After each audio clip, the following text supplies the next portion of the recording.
Salam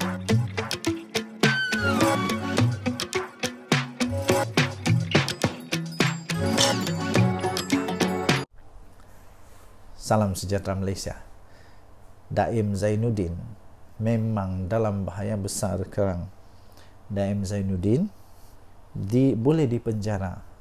Tahukah anda, Daim Zainuddin berdepan, malah besar sungguh kemungkinannya. Mungkin pada pendapat saya lah, sebab saya ni orang kampung, tidak pandai apa undang-undang, kan, tidak pandai undang-undang. Tapi ketara sangatlah Daim Zainuddin yang didakwa kerana telah gagal mematuhi notis mengisytiharkan harta. Dengan dia tidak isytiharkan satu akaun bank, itu masih okey lagi lah, boleh tutup sebelah mata. 7 kenderaan mewah pun masih boleh tutup mata. Tapi kalau 38 syarikat 38 syarikat yang mana beliau tidak isytiharkan, dan paling hebat daripada semua yang hebat itu 25 hartanah, semuanya gila-gila punya mahal, semuanya memang tiadalah harga 10,000, tidak. Tapi menurut pendakwaan itu beliau gagal mengikut notis. Kerana itu Daim Zainuddin sekarang berdepan dengan risiko kena penjara 5 tahun. Daim Zainuddin sekarang berapa umur? 85 tahun. Dan dia tidak sihat macam Mahathir. Mahathir masih sibuk jalan sana jalan sini, sibuk sana sibuk sini, menyibuk sana menyibuk sini. Menyibuklah. Sudah 99 tahun pun Mahathir. Daim Zainuddin 85 tahun. Kalau dia kena penjara, entah macam mana dia mau hidup di penjara tahu. Saya pun bingung juga. Jalan pun sudah susah. Kadang-kadang disorong dengan kerusi roda. Kalau dia kena penjara maksimum 5 tahun. Dia umur 90 tahun baru keluar dari penjara. Itu kalau sudah selesai tahun ini lah. Kalau tahun depan baru selesai atau 2 tahun dari sekarang, 90 lebih tahun baru Daim Zainuddin keluar dari penjara. Kalau dia kalah dalam kes ini, itu dia punya risiko. Kemudian apa lagi? Dia boleh didenda RM100,000. Tapi RM100,000 ini bagi saya Daim Zainuddin senyum-senyum sajalah. Kalau 1 juta pun senyum lagi. Even mungkin 30 juta pun Daim Zainuddin masih senyum. Masih senyum, masih banyak duit dia, boleh bayar. Tapi yang penjara tu, penjara. Kalau Daim Zainuddin kena penjara 5 tahun, teruk. Jangankan 5 tahun, 5 hari dalam penjara pun tak tahu Daim Zainuddin macam mana mau hidup sendiri di sana. Tapi ada pembantu kot, kan, ada pembantu, ada undang-undang mahkamah. Bukan semua orang dibiarkan begitu saja. Ada hak-hak manusia. Manusia ini manusia, bukannya kambing. Daim Zainuddin bukan kambing. Daim Zainuddin bukan kambing yang dibiarkan begitu saja, tidak.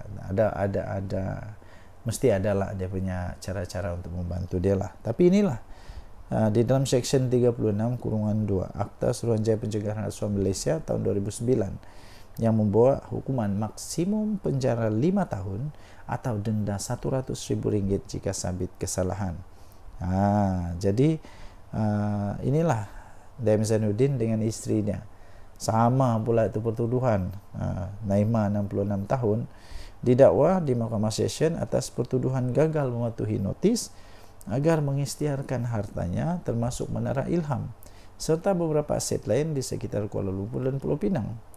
29 Januari pula, 23 Januari Naimah, 29 Januari suami dia, siapa? Daim Zainuddin. Tak lama tu, berapa hari saja, 6 hari saja. 23 hari bulan isteri, 29 hari bulan suami isteri dua-dua kalau masuk penjara. Romantik ni, romantik. Okey, jadi kita harap ada keadilan lah untuk dua-dua mereka ini. Kalau salah, biarlah mereka salah. Kalau mereka perlu dihukum penjara, hukum sajalah untuk pengajaran, supaya jangan buat macam begitu. Denyut nadi suara rakyat bergema di channel ini. Jangan lupa tekan butang subscribe, like dan share. Malaysia kita punya, cintai Malaysiaku, kita jaga kita. Tinggalkan komen Anda. Apa pendapat Anda? Adakah istri Daim Zainuddin dan Daim Zainuddin patut untuk masuk penjara? Patutkah? Bagi saya susah, kasihan juga kan, sudah tua. Tapi kalau ini jadi case jadi case tadi, nanti tidak ngambul lah. Tinggalkan komen. Bye bye. Salam sejahtera Malaysia. Dengan nadi suara rakyat bergema di channel ini. Dulu cerita kes Altan Tuya memang sangat terkenal. Lepas itu sudah ada penyelesaian, muncul semula. Hari ini muncul semula cerita tentang Altan Tuya. 11 Julai 2024. Diterbitkan pukul 5.54 petang tadi. Free Malaysia Today. Keluarga Altan Tuya mohon kuat kuasa penghakiman RM5 juta. Permohonan itu ditentang oleh kerajaan yang memohon penghakiman pada tahun 2022 itu digantung pelaksanaannya. Keluarga Altan Tuya Saribu memohon penghakiman sebanyak 5 juta ringgit Malaysia dikuatkuasakan terhadap kerajaan yang didapati telah bertanggungjawab secara bersama dan berasingan dengan penganalisis politik iaitu Abdul Razak Baginda dan 2 lagi bekas anggota polis atas pembunuhan wanita itu pada 18 tahun yang lepas. Dalam permohonan yang telah difailkan bulan lepas, keluarga itu meminta Mahkamah Tinggi Shah Alam untuk mengeluarkan perakuan di bawah Seksyen 33.1 Akta Prosiding Kerajaan 1956. Mereka juga memohon untuk kerajaan membayar faedah sebanyak 4.25 juta lagi, jumlah terakruh sejak saman difailkan pada tahun 2007 dan kos RM25,000 seperti yang telah dianugerahkan oleh Hakim Perbicaraan Wazir Alam Maidin Merah pada 16 Disember 2022. Permohonan itu disokong oleh afidavit yang ditandatangani oleh Peguam Sanjit Kaur Deo. Sanjit berkata kerajaan memfailkan afidavit awal bulan ini untuk menentang permohonan itu. Kerajaan juga memfailkan permohonan menggantung pelaksanaan penghakiman sehingga permohonan penguatkuasaan selesai, katanya. Beliau berkata tindakan pelaksanaan ini juga akan dimulakan dengan Razak yang tidak memohon penggantungan penghakiman. Sanjit berkata ibu bapa Altan Tuya, Saribu Setev dan Altan Seg Sanja dan anaknya Mugun Sagai memfailkan permohonan itu kerana tiada kemajuan dalam perundingan penyelesaian dengan Putrajaya berhubung pembayaran jumlah yang perlu dibayar mengikut penghakiman. Kerajaan dan Razak mengaku menjalinkan hubungan dengan Altan Tuya, telah membuat rayuan terhadap kuantum dan liability. Sementara itu, keluarga Altan Tuya memfailkan rayuan balas untuk mendapatkan pampasan lebih tinggi. Altan Tuya telah ditembak di kepala di sebuah hutan di Puncak Alam sebelum mayatnya diletupkan pada tahun 2006 yang lalu. Bekas anggota polis Azilah Hadri dan Sirul Azhar Umar didapati bersalah dan dijatuhi hukuman mati atas pembunuhannya. Razak, bekas pembantu kepada Timbalan Perdana Menteri pada ketika itu, iaitu Najib Razak, didakwa telah bersubhat dengan Azilah dan Sirul tetapi dibebaskan tanpa dipanggil membela diri. Sirul yang dibebaskan daripada tahanan imigresen di Australia pada tahun lepas kini menetap di Canberra dan Azilah banduan akhir di penjara Kajang tidak mencabar saman keluarga itu. Dalam penghakiman bertulisnya yang dikeluarkan pada minggu lepas, Wazir berkata beliau terpaksa menunggu inferens bertentangan berhubung Razak selepas beliau memilih untuk tidak memberi keterangan secara bersumpah atau membayar saksi dalam prosiding saman itu. Wazir berkata Sirul dan Azira juga mengaku pada beberapa pegawai polis bahawa mereka telah menyebabkan kematian Altan Tuya dengan menembaknya menggunakan senjata api, kemudian meletupkan mayatnya dengan bahan letupan gas tentera. Beliau berkata, kelakuan Razak sebelum dan selepas kematian mangsa menimbulkan inference yang tidak dapat ditolak bahawa dia bersubahat dengan anggota-anggota polis tersebut. Katanya Sirul dan Azilah tidak mempunyai alasan sendiri untuk membunuh Al-Tantuya. Denyut nadi suara rakyat bergema di channel ini. Jangan lupa untuk tekan butang subscribe, like dan share. Malaysia kita punya, cintai Malaysiaku, kita jaga kita. Sila tinggalkan komen anda. Kita jumpa lagi. Salam sejahtera Malaysia. Bye-bye. Salam sejahtera Malaysia. Giliran bersatu kena saman. Bersatu kena saman. Siapa yang saman? Orang dia sendiri, tahu. Bekas orang dia sendiri, orang kanan dia sendiri. Saman bersatu. Nah, inikah kehebatan bersatu? Suhaili menyaman bersatu dan mohon pengisytiharan bahawa pemecatan kepada beliau itu adalah tidak sah.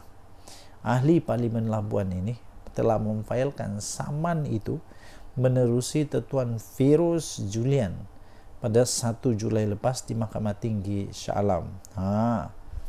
Ahli Parlimen Labuan Suhaili Abdul Rahman disahkan telah pun memfailkan saman terhadap bersatu bagi menuntut pengisytiharan bahawa pemecatan keahlian beliau daripada parti itu adalah tidak sah dan menyalahi undang-undang. Beliau memfailkan saman itu menerusi Tuan Feroz Julian 1 Julai lepas di Mahkamah Tinggi Shah Alam dan menamakan Muhammad Suhaimi Yahya sebagai defendant. Nasib baik bukan Muhyiddin Yassin. Ialah apa kena mengena dengan Muhyiddin Yassin pula kan. Pernyataan tuntutan Suhaili itu beliau menyebut pada 2 November tahun 2023 lembaga berdisiplin bersatu telah pun mengemukakan surat memaklumkan pertuduhan telah dibuat terhadap beliau atas dakwaan beliau telah melanggar artikel 22.1(f) dalam perlembagaan parti.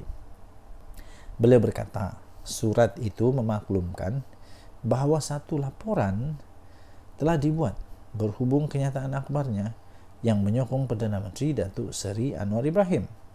Suhaili berkata pada 3 November tahun 2023, beliau telah menulis surat pun kepada lembaga disiplin untuk menjelaskan bahawa kenyataan itu dibuat kerana kegagalan parti untuk menyediakan dana untuk membantu rakyat di Labuan. Beliau mendakwa walaupun telah memberikan penjelasan yang munasabah, lembaga disiplin itu secara salah di sisi undang-undang dan tidak rasional yang telah memutuskan untuk menggantung keahliannya selama 6 tahun pada 7 November tahun 2023. Susulan daripada itu, Suhaili berkata beliau menyaman parti itu melalui Setiausaha Agung Bersatu sendiri Hamzah Zainuddin di Mahkamah Tinggi Kota Kinabalu pada 19 Disember tahun 2023. Namun kes tersebut telah dibatalkan selepas mahkamah berkenaan memutuskan ianya perlu difailkan di Mahkamah Tinggi Malaya. Pada 17 Mei lepas, Suhaili mendakwa menerima surat daripada Setiausaha Agung memaklumkan bahawa beliau telah dipecat secara automatik atas alasan telah memfailkan saman terhadap parti itu berdasarkan artikel 10.2.6 Perlembagaan Bersatu. Susulan daripada pemecatan saya itu katanya, Setiausaha Agung turut menyatakan bahawa saya bukan lagi seorang ahli parti dan oleh itu kerusi parlimen saya hendaklah dikosongkan, katanya dalam kenyataan itu. Jadi ini pening kepala sudah ni. Jadi yang penting memang rasanya Suhaili ini memang sudah hilang sabar dan sekarang dia betul-betul saman. Dia betul-betul saman bersatu. Kali ini memang betul dia marah lah. Okey, Jadi inilah kehebatan bersatu, kena saman oleh ahli sendiri, bekas ahli sendiri. Dulu ahli, sekarang bekas lah. Denyut Nadi Suara Rakyat bergema di channel ini. Bye-bye. Salam sejahtera Malaysia. Denyut Nadi Suara Rakyat bergema di channel ini.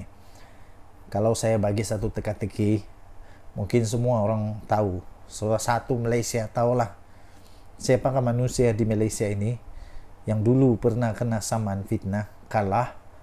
Lepas itu dia pergilah minta derma, minta tolong supaya dia dapat bayar saman.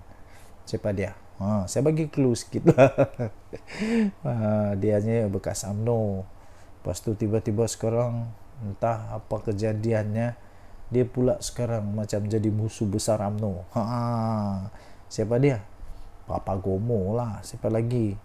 Papa Gomo sekarang nih memang bermasalah besar. Dia boleh berhadapan dengan penjara atau penjara. Dia boleh dipenjara berapa tahun? Penjara 3 tahun maksimum. Dia boleh dipenjara 3 tahun. Kesian Papa Gomo. Kalau Papa Gomo yang sekarang ni 41 tahun. Aku baru tahu rupanya aku lebih tua dari Papa Gomo. Muda lagi rupanya manusia ni, baru 41 tahun. Saya ni dah dekat 50 tahun. Wah, rupanya muda lagi Papa Gomo ni. Papa Gomo tidak fikir panjang kan tentang masa depan dia. Kalau dia kena penjara 3 tahun, dia sudah ada rekod jenayah sebagai banduan. Papa Gomo memang dia boleh dipenjara 3 tahun maksimum atau denda RM5,000 atau kedua-duanya jika sabit kesalahan. Silap-silap sudahlah kena penjara 3 tahun, kena denda lagi RM5,000. Kenapa? Kerana Papa Gomo telah didakwa dengan dakwaan apa? Apa itu? Papa Gomo telah menghasut berkaitan dengan isu pemilik KK Supermart dan N Superstore Sdn Bhd terhadap Sultan Ibrahim, yang menghadap Sultan Ibrahim. Kita tahu ceritanya. Dulu ada satu isu itu jadi isu yang panas, isu yang menjadi akhirnya sangat-sangat panas. Akhirnya yang di Pertuan Agong campur rasanya di Pertuan Agong terpaksa untuk dirayu oleh pemilik KK Supermart and Superstore Sdn Bhd ini untuk dia minta ampun, merafak sembah minta ampun. Yalah, takkanlah pemilik KK Supermart ni jumpa dia orang pula, takkan dia jumpa Papa Gomo pula, mestilah dia minta ampun, minta maaf kepada wakil tertinggi agama Islam Malaysia, iaitu di Pertuan Agong. Jadi kerana itu dia itu Papa Gomo didakwa menerbitkan kenyataan yang bersifat menghasut. Hairan jugalah, Papa Gomo kena. Lepas itu siapa lagi? Cikgu Brad pun kena. Siapa lagi? Entahlah siapa lagi lepas ni. Jadi anda rasa adakah Papa Gomo akan menang atau kalah? Kalau dia menang, macam mana dia boleh menang? Kalau dia kalah, kenapa dia kalah? Kalau dia kalah, yalah, kalau dia kalah dan kena denda RM5,000, mungkin Papa Gomo hanya senyum-senyum je, senangnya RM5,000. Tapi kalau kena penjara, ambil kau akan jadi ada rekod jenayah sebagai banduan. Mungkin banduan Papa Gomo jadi banduan apa tu? Banduan hebat VIP. Dapat makan roti percuma. Denyut Nadi Suara Rakyat bergema di channel ini. Jangan lupa tekan butang subscribe, like dan share. Bye-bye. Salam sejahtera Malaysia. Denyut Nadi Suara Rakyat bergema di channel ini. Apa pula perkembangan terkini untuk Cikgu Bard yang memang terkenal sekarang ini kerana beliau dapat pelbagai cara untuk diperkenalkan. untuk diperkenalkan. Oke, jadi banyaklah cara untuk saya perkenalkan dia. Tapi salah satunya cara untuk kita mengenal dia ialah yang sekarang ini dihadapkan ke mahkamah karena kes menghasut. Kes menghasut. Dalam banyak-banyak cara untuk kita memperkenalkan diri kepada orang, paling tak seronok adalah yang diperkenalkan kerana ada kes mahkamah. Tapi apa boleh buat, itulah realiti dia. Ini perkembangan terbaru untuk kes hasutan. Kes hasutan Cikgu Bard 26 November ini. Badrul Hisham Saharin berdepan pertuduhan menghasut yang akan merosakkan nama baik yang di-Pertuan Agong Sultan Ibrahim di Facebook. Paling hebat lah, ini pengenalan paling hebat. Sudahlah kalau diperkenalkan Cikgu Bard yang didakwa di mahkamah kerana menghasut. Paling hebat lagi, tahu tak siapa? Kamu tahukah siapa yang dia hasut? Yang dia cuba untuk hasut, yang dia didakwa cuba untuk hasut adalah yang di Pertuan Agong. Macam mana lah ada manusia begini nih. Tapi masih belum ada keputusan. Cuma pada 26 November ini kita dengarlah perbicaraan kes Badrul Hisham atau Cikgu Bard yang berdepan pertuduhan telah menghasut yang akan merosakkan nama baik siapa? Yang di Pertuan Agong. Hairan jugalah, sejak kebelakangan ni banyak sungguh manusia di Malaysia ni yang memang seolah-olah sudah lupa. Sudah lupa bahawa kita menganggap raja-raja kita ni berdaulat. Tapi sekarang bukan main lagi. Siap ada kena dakwa hasutan, menghasut di Pertuan Agong lagi di mahkamah. Siapa dia? Cikgu Bard yang menghasut di Pertuan Agong, yang boleh menyebabkan merosakkan nama baik yang di Pertuan Agong Sultan Ibrahim di laman Facebook miliknya yang bermula 26 November di Mahkamah Seksyen pada hari ini. Pada pendapat anda, bolehkah Cikgu Bard kalahkan mahkamah? Bolehkah Cikgu Bard menang dalam kes hasutan ini? Ingat, yang dia mau lawan ini bukan calang-calang. Yang dia hasut ini bukan orang kampung saya. Ini yang dihasut yang di Pertuan Agong. Jadi yang hakim nanti ni, Hakim Siti Aminah Ghazali menetapkan tarikh perbicaraan 26 dan 27 November selepas timbalan pendakwa raya Kalmiza Saleh memaklumkan pihaknya telah menyerahkan dokumen berkaitan kes itu kepada pembelaan. Jadi apakah yang dia bakal hadapi Badrul Hisham, Cikgu Bard sekarang 45 tahun ini disiasat menghasut lepas mengikut perenggan, boleh dihukum di bawah Seksyen 4/1 akta yang sama, iaitu Akta Hasutan 1948, yang membawa hukuman maksimum penjara 3 tahun. 3 tahun. Maksimum penjara 3 tahun atau denda RM5.000 atau kedua-duanya jika sabit kesalahan. Bertambah lagi lah koleksi nanti.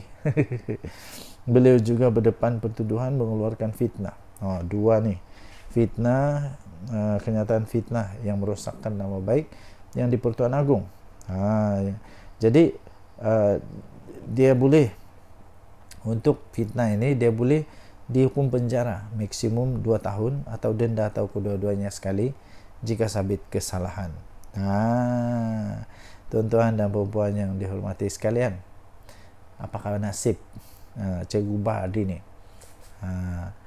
Terlajak perahu boleh diundur, terlajak kata badan binasa. Masalahnya yang dilajak ini bukan calang-calang, bukan orang biasa. Ini yang kita junjung tinggi nih, raja kita. Apalagi yang di Pertuan Agong pula tuh. Dengan Nadi Suara Rakyat bergema di channel ini. Jangan lupa tinggalkan komen anda. Apa pendapat anda? Adakah Cikgu Bard ini akan masuk penjara atau tidak? Kita tengoklah nanti. Bye.